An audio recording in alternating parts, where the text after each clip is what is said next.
بسم الله الحمد لله والصلاة والسلام على رسول الله. السلام عليكم ورحمة الله وبركاته.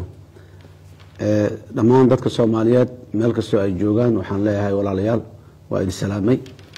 maanta waxaan soo istaagay halkan hortiina ah inaan dalka iyo xaaladiisa aan idin la socodsiiyo. walaalayaal Soomaaliya qofna kuma seegana taariikhdeedii dhaweyd iyo wadadii aan soo marnay ee duruufaha kala duwan marba heer leh ahaa.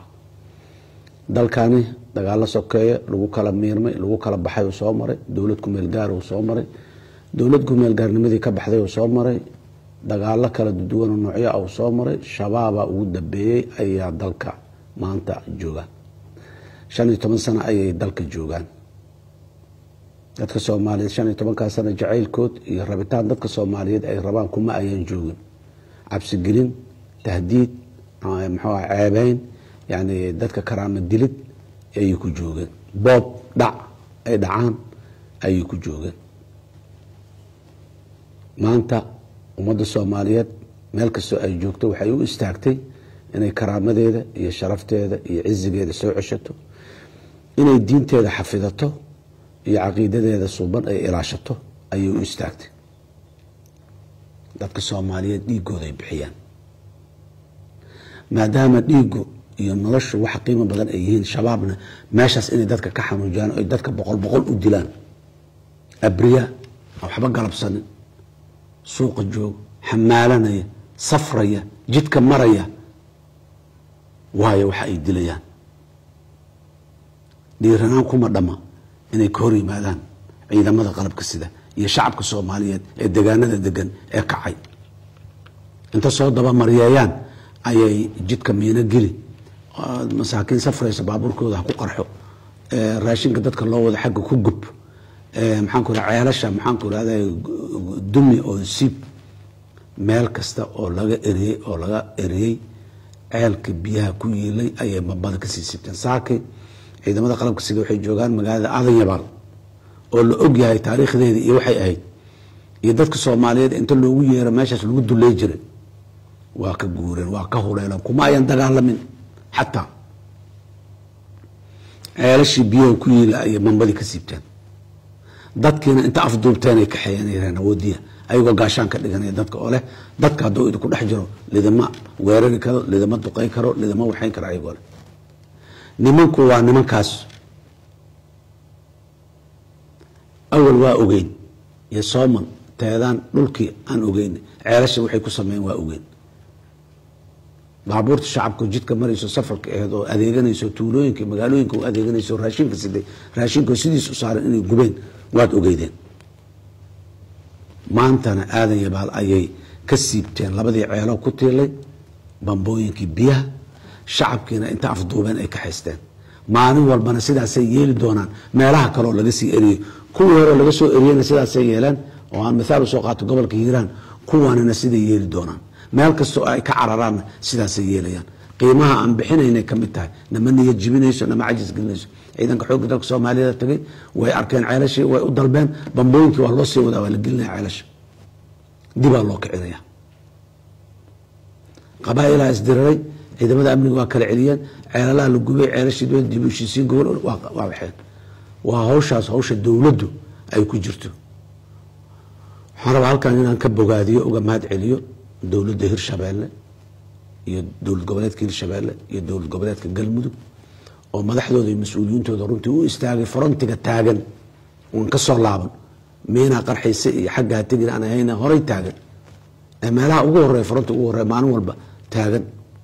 daba taagan muxuu ahaa ciidanka. sidoo kale waxaan amaan iyo bogaadin u jeedinayaa koonfur galbeed dawlad goboleedka koonfur galbeed iyo dawlad goboleedka Jubbaland oo diyaar garow aan caadi ahayn sameeyeen dadkoodana abaabulay ciidamadoodana abaabulay kaashanayana muxuu ahaa ciidanka xoogga dalka Soomaaliyeed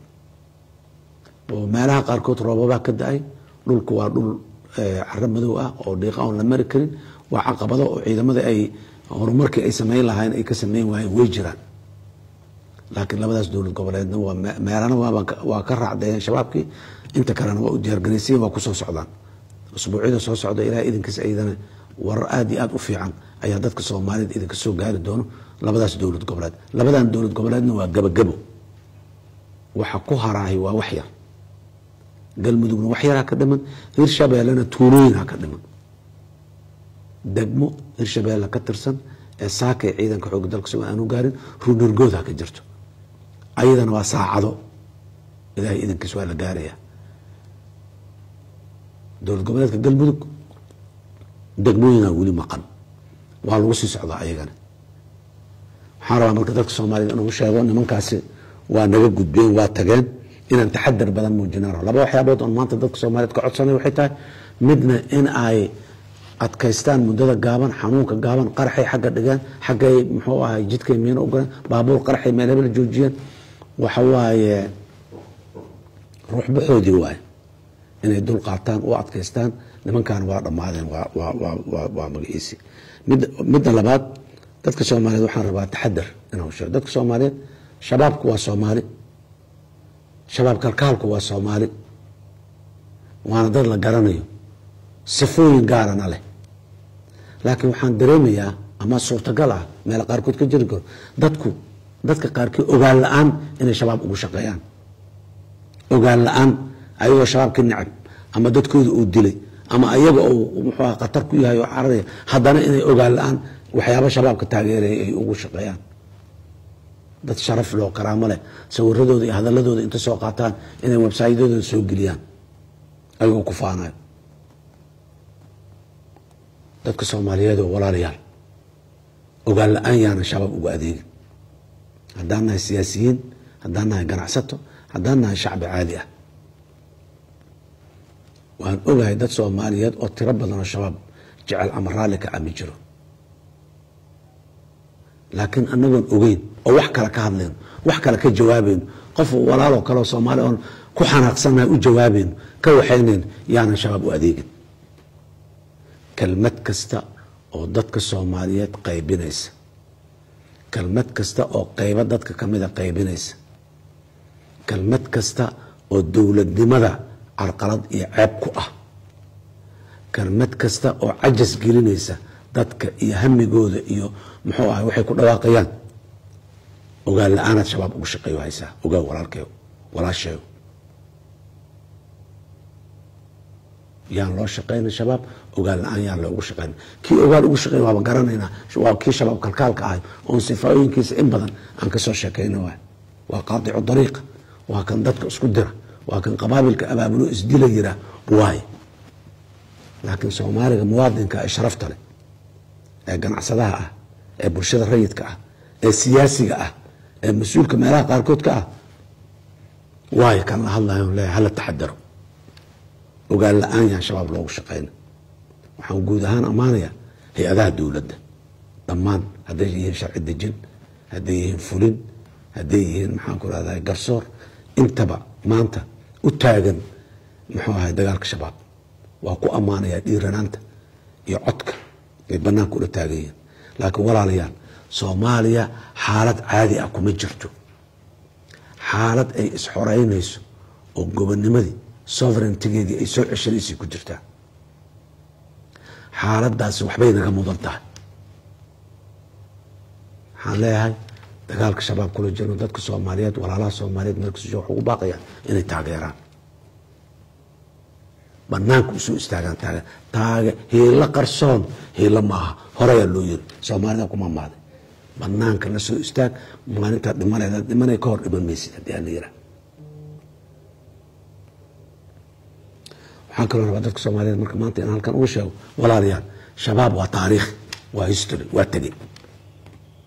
taariikh waaye, waa tegey. haddii dadka qaarkiis lagu cabsi geliyo way soo noqonayaan. beri deegaanka soo miyiga meelaha deegaanada qaarkood la sheegay akhyaar waa soo noqonayaan nimankii, yaan saan la yeelin, yaan kaas la yeelin, beri imaanayaan, soo noqon maayaan,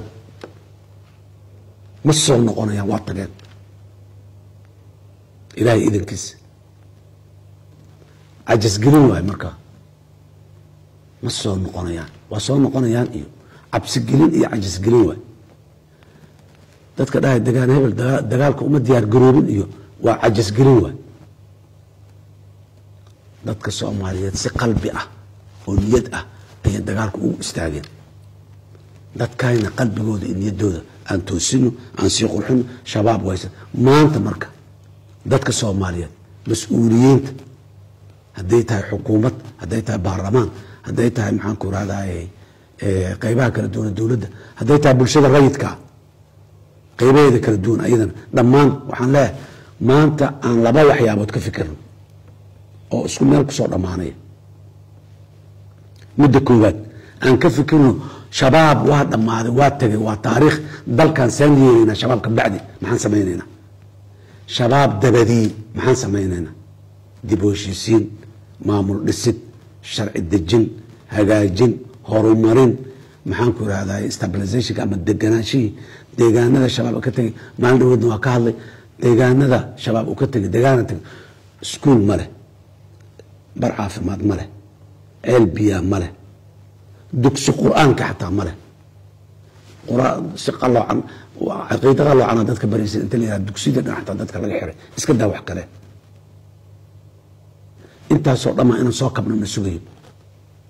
مالك استو قويس الصو مالين يكونوا ليه سكول إنه هلان عروض هذا وحبرتان دكس القرآن كود إنه شقيه أو معلم كود إيو نظام كود اللي هجاجيو برعى في الماد ويران عروض اللي قط الله يريرك ومحانكو إرادة قبله أي مال يكون أموران أي هلان وعن بابور جيت رفع الوسوق هذا قبل فورانيس دولة مسؤولية سعر أو شباب دباديت إن كفكرنا إيه تاسوا تذكروا ما هذا حنك عصانية هاد ديار جروبانو سيدا شباب أو قعنيون أو ديار جروني شباب كدي بس أو لسه دل كان أو ديار جروني شباب واتجي waxaan sugi waxay tahay dadkeeni iyo deegaanadeeni oo 5 iyo 10 sano oo duleynay oo wax walba u diiday oo wax walba ka soomiyay inay waxay waayeen xuquuqda ay muwaadiniinay lahaayeen inay helaan waaye mid dad taas aan ku mashquulno aan ka fikirno diyaar garowga la sheegay taas aan u galno hadda dad walba Soomaaliyeed inta isku tagaan deegaankoodii tuuladoodii sidii ay ceel ugu qodi lahaayeen ama muxuu ahaa iskuul ugu sameyn lahaayeen ama bar caafimaad ugu ka shaqeeyaan dawladuna karaankeeda wixii ah waa la imaanaysaa waana la taagantaa ka gaabin mayno muxuu ahaa ilaahay idinkiisa laakiin waxaan dadka Soomaaliyeed fikirkooda gudaan u baahanahay waa midaas qodobka labaad waxa waaye dalkeena deyn fara badan ayaa lagu lahaa muddo 10 sano aan aad ula soo tacaalaynay deynkaasi inaan gudno sidii aan ku meel gaarnimada uga baxnayba deynka sidii aan isaga looga cafin lahaa gudid ma ahaanayna looga cafin lahaa ayaan geed dheer iyo geed gaaban u taagno taarinkii hore aniga madaxweynaha ay ka soo bilaabo taarinkii iga dambeeyo madaxweyne farmaajo joogo ku xiji hadda kan aniga aan soo noqday intaan joogo hadda ku sii xiji intaasoo dhan dagaalo isdaba joog ah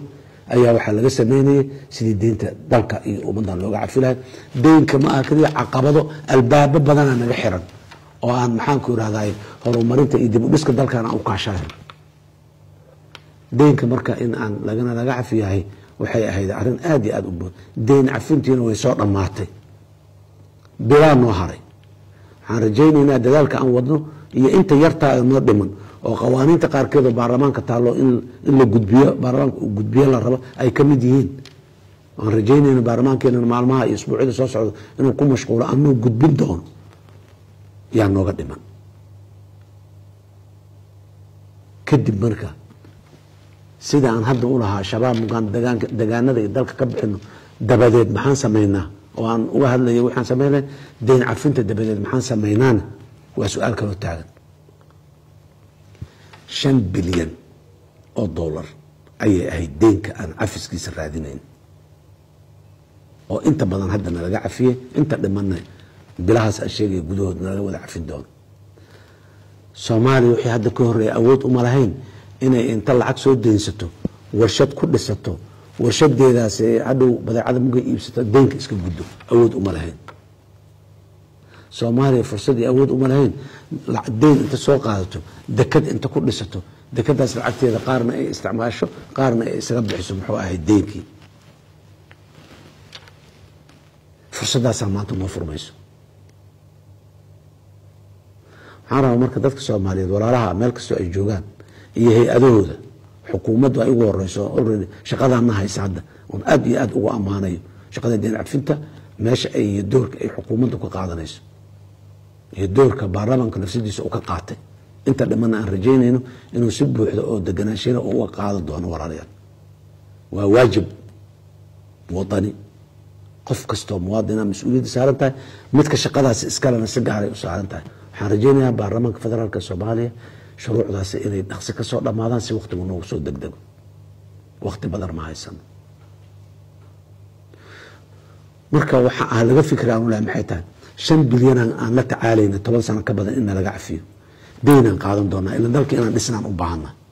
awoodeena dhaqaale degdeg ugu dhisa karno adduunyada dhama ku macaamisha deynta hay-adaha laga kala qaato oo muxuu ah waxa inta lagu qabsada la iska gudo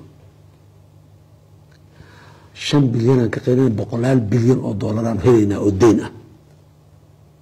intaan soo qaadana ma iska cunayna mishaarad ma u kala qaadanayna daara dhaadheer ma ku dhisanayna maxaan ku sameeynayna waxaan ku sameeynaynaa dalkan ku dhisaynaa waxaan gelinaynaa meel dakhli ka imaanayo oo adeeg iska gudi karno waxaan gelinaynaa meel dadkeena adeegyo ay u baahnaayeen oo ka maqan ay ka helayaan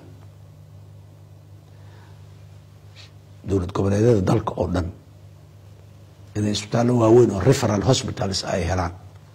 jaamacado dowladeed oo aad iyo aad u camiran oo dadku lacag la-aan ku dhigtaan inay helaan waxbarasho waafi ah oo macalinkeeda iyo shaqaalaheedu ay qanacsan yihiin inay helaan waxaasoo dhan waxa u asala dhaqaale deynka aan qaadanayno kow muhiimadda waxaan ku saynaynaa dib u soo kabashada dhaqaalaha inaan dib ugu soo celino si aan tacliintii iyo caafimaadkii iyo adeegyadii cashuur dowladeed oo ku filan aan u helno dadka Soomaaliyeed nolol fiican ay u helaan hay-adaha dowladda iyo hay-adaha bulshada rayidka iyo deegaanada dhammaan waxaan rabaa inay haystaan wixii oo loo maalgeli lahaa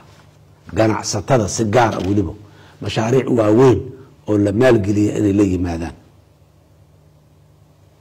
dowlad goboleedyada iyo deegaanada sidoo kale marka waa arrin ayadana inaan ka sii fikirno oon u diyaar garowno u baahan way soo socotaa waana soo dhowdahay weliba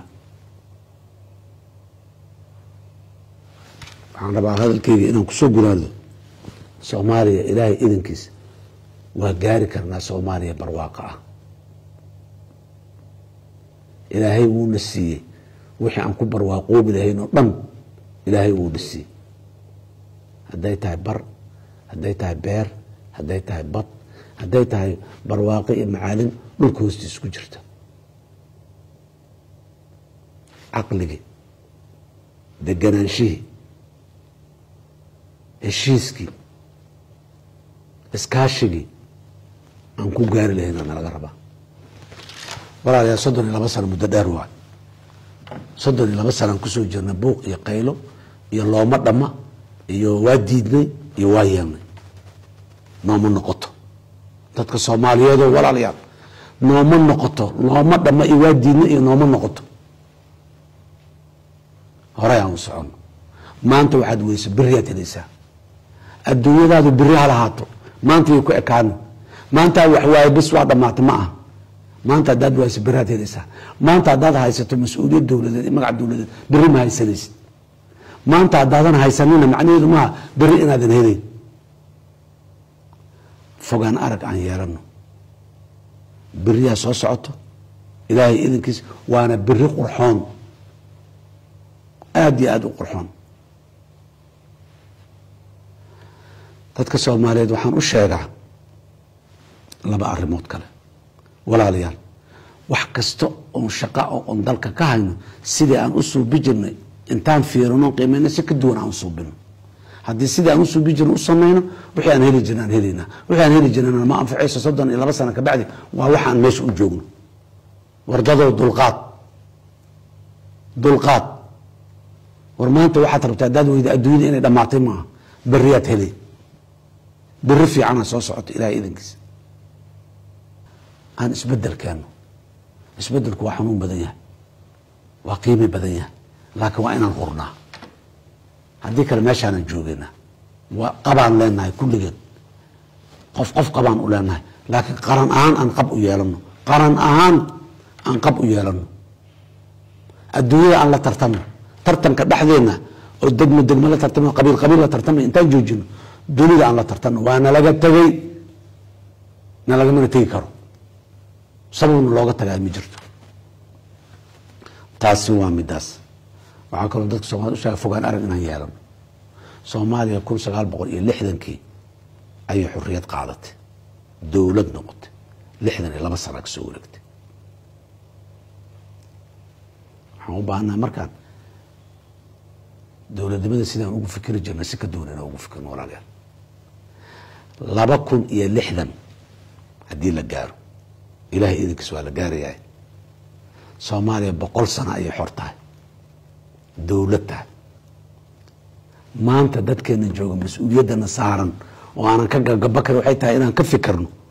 oo maskaxdeena ku dejino Soomaaliya see ah noocee ah ayaan rabnaa 2060 in la gaaro in la arko Soomaaliya noocee ah ayaan rabnaa 38 sano ka bacdi in la arko waxaan rabaa dadka Soomaaliyeed inay ku fikiraan Soomaaliyadaas naqshadeeda inta la sameeyo maanta dhismaheeda in la bilaabo